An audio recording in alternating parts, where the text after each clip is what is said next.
نصرت فتح علی خان یا اور بہت ساری شخصیات کا ظاہر ہے فیصل آباد سے تعلق ہے، تو ان کے بارے میں آپ نے وہاں پہ کچھ دیکھا یا سنا، ہسٹوریکل بیک گراؤنڈ، جو لوگ وہاں پہ ان کے پاس وقت گزارا، یا اس کے علاوہ بھی کئی شخصیات ہوگی، میں کہوں گا ان کا بھی آپ تھوڑا تذکرہ کریں.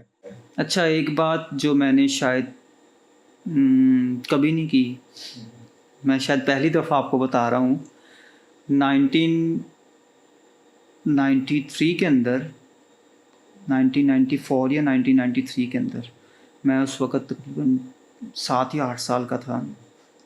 تو امی پور بازار کے باہر، جہاں اس وقت میونسپل لائبریری موجود ہے، کسی ٹائم پہ آج سے کوئی 20-22 سال پہلے اس کی جگہ ایک پرانی بلڈنگ ہوا کرتی تھی. وہاں پہ میرے ابو مجھے سائیکل پہ لے کے گئے تھے. سائیکل پہ ہم ایسے بازار گھوم رہے تھے، میرے ابو کہتے آؤ تم ایک چیز دکھاتا ہوں. ہم بیسمنٹ میں اترے ہیں تو وہاں قوالی ہو رہی تھی. تو کیونکہ 6 یا 7 سال میں آپ کو ان چیزوں کا نہیں پتہ ہوتا، آپ کے اوپر سے گزر رہی ہوتی ہے چیزیں. تو اب وہ جو سمے بندھا ہوا تھا، لوگ اس میں جھوم رہے تھے اور مجھے وہاں اکتاہٹ ہو رہی تھی. مجھے بعد میں میرے والد صاحب نے بتایا کہ تمہیں پتہ یہ کون ہے؟ میں کہا نہیں. کہتے نصرت فتح علی خان ہے. اچھا اچھا. تو اس وہ اپنے گھر پہ ہی ریاض وغیرہ یا کوئی قوالی کر؟ یہ اب کیونکہ اس وقت پہ ہمیں بھی نہیں پتا تھا کہ وہ پروگرام وہاں ہو رہا ہے، قوالی ہو رہی ہے. مجھے اتنا ضرور یاد ہے کہ میرے والد صاحب نے مجھے بتایا تھا کہ نصرت صاحب ہے، تمہیں پتہ ہے نصرت فتح علی خان. تو اس وقت پہ ہم اس چیزوں کو شاید، کیونکہ ٹائم کے ساتھ ساتھ جس وقت میں ان چیزوں پہ دیکھنا شروع کیا، پڑھنا شروع کیا، تو میں نے پھر اپنے ابا جی سے ایک دفعہ وہی چیز رپیٹ کروائی کہ جب ہم چھوٹے ہوتے وہاں گئے تھے. کہتے ہاں وہ نصرت صاحب تھے. تو وہ والا واقعہ ابھی تک مجھے یاد ہے، جس طرح ہم اسٹیج اتر کے گئے تھے. پرانی میموریز آپ کے ذہن میں بہت بلوری سی امیجز کے ساتھ ایگزسٹ کر رہی ہوتی ہیں. آپ کو کپڑوں کا کلر یاد نہیں، آپ لوگوں کی شکلیں یاد نہیں، بٹ اس کے باوجود کوئی نہ کوئی امیج ڈریمز کی صورت میں آپ کے اندر گھوم رہا ہے. تو وہ مجھے ابھی تک یاد ہے. میں نے ان کا اسکول دیکھا ہوا ہے جہاں پہ نصرت صاحب نے تعلیم حاصل کی ہے، وہ بھی منٹ گمری بازار کے اندر تھا. ان کا اپنا گھر جو ہے وہ ریگل سینما کے پاس ہوا کرتا ہے، جسے ریگل روڈ بولا کرتے ہیں. پھر اس گھر کے اندر جو ہے وہ ان کا بیسیکلی جو گھر تھا وہ 4 سے 5 مختلف بڑے بڑے رومز کے اندر تھا، جس میں ان کے والد صاحب کی ریاضت کے لیے ایک الگ روم ہوا کرتا تھا، نصرت علی خان کا ایک الگ روم ہوا کرتا تھا، اس کے ساتھ ان کے چچا رہا کرتے تھے، ان کا ایک الگ روم ہوا کرتا تھا. 2017 یا 18 میں اس جو ہے وہ گھر کو گرا دیا گیا تھا. اس کے بعد وہاں پارکنگ بنا دی گئی، ابھی بھی اسٹل پارکنگ ہے. تو ابھی بھی وہاں پر اسی طرح میوزک کی طرف یا آرٹس کی طرف کوئی اس طرح فیملیز کا رجحان ہے؟ نہیں، مجھے اس طرح تو اس چیز کا علم نہیں ہے، بٹ ہاں ان کے کچھ شاگرد ہیں جو ابھی بھی اس بازار میں آپ کو نظر آئیں گے. تو بٹ وہ چیز مرتی نہیں ہے، کہیں نہ کہیں وہ زندہ رہتی ہے. تو ابھی بھی وہ بازار جو ہے وہ ایون وہاں پہ جو دربار ہے لسوڑی شاہ جسے بولتے ہیں، تو اس لسوڑی شاہ دربار کا تعلق بھی نصرت صاحب کی اور ان کی فیملی کے ساتھ بہت گہرا ہے.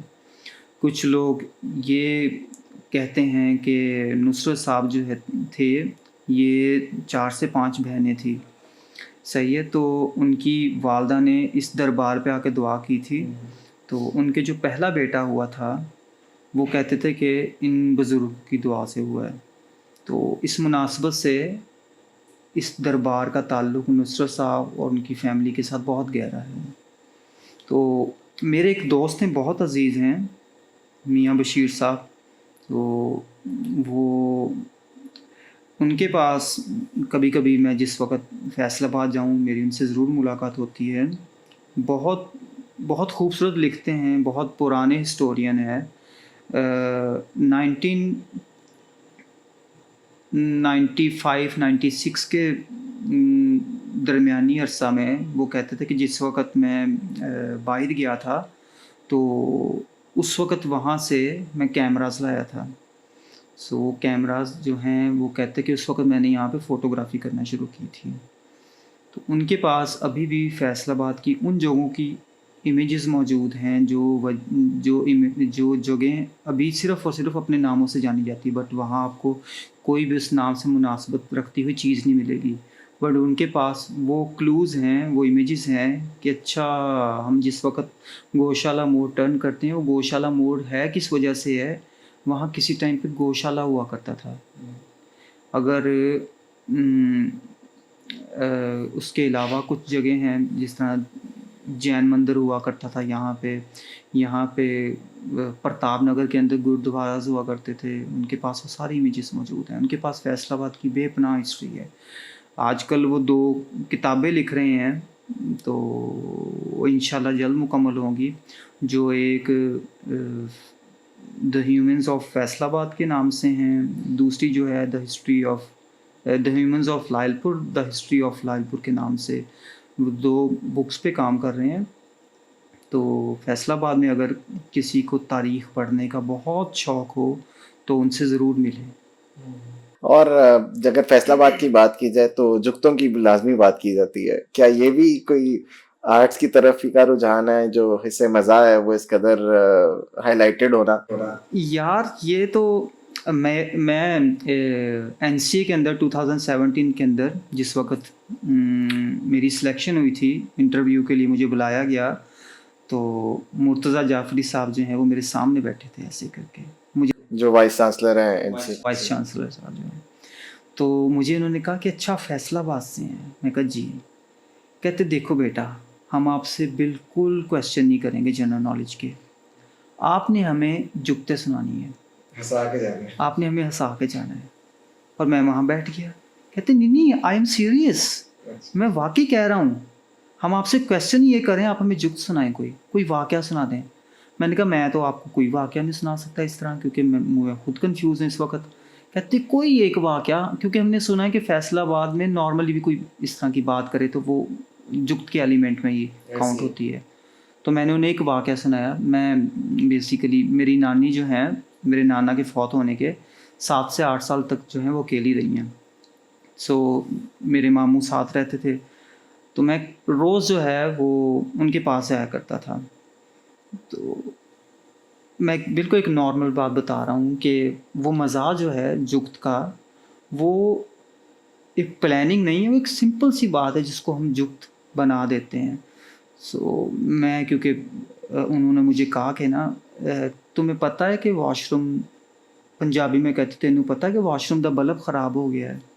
मैंने कहा मैं चेंज कर देता हूँ। कहते हजे ना कर, मैं केड़ा बैग के अंदर मोती गिनने हैं। तो वो बिल्कुल एक नॉर्मल बात थी, बट वो 90 की एज में भी आपको वो इस तरह की बातें जो हैं वो, मतलब आप प्लानिंग नहीं करते वो, बट कहीं ना कहीं वो आपकी ज़ुबान पे बैठी होती हैं।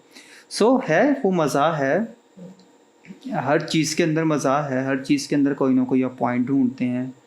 कहते हैं नॉर्मल बात करते हुए भी उस तरफ बात चली जाती है, मतलब वो सीधे तरीके से बात हाँ, अगर आप यहाँ फूड व्लॉगिंग के लिए आएंगे तो आपको यहाँ पे जो चने बेचने वाले हैं, मेरे ख्याल में एक भट्ट साहब हैं जो मिंटगुमरी बाज़ार में या रेल बाज़ार के अंदर बैठते हैं, तो वो आपका जुगतों से बुरा हाल कर देंगे। लोग उनकी प्रॉपर व्लॉग्स बनाने आते हैं। आप किसी और जगह चले जाएंगे, आजकल तो वैसे ही सोशल मीडिया का दौर है, तो आपको इस तरह की बेपनाह वीडियोस मिलेंगी फैसलाबाद के हवाले से। तो है एक मज़ा है इसकी फ़िज़ा के अंदर। मैं तो ये समझता हूँ कि शायद वो जिस तरह ग़िज़ा हमारे जिस्म का हिस्सा है, तो ये जुगत एक जिस्म का हिस्सा है। तो एक मेडिटेशन कह सकते हैं इसे हम अपनी ज़ुबान में, सख्त से सख्त बात भी और हंसते खेलते हुए बात हो जाती है। हाँ, हर चीज़ को कहीं ना कहीं बजाय इसके कि इसको किसी ना किसी और मीनिंग में लेके जाया करे, उसको खूबसूरत तरीके से इग्नोर नहीं किया जा सकता कि इग्नोर क्यों नहीं किया जाए।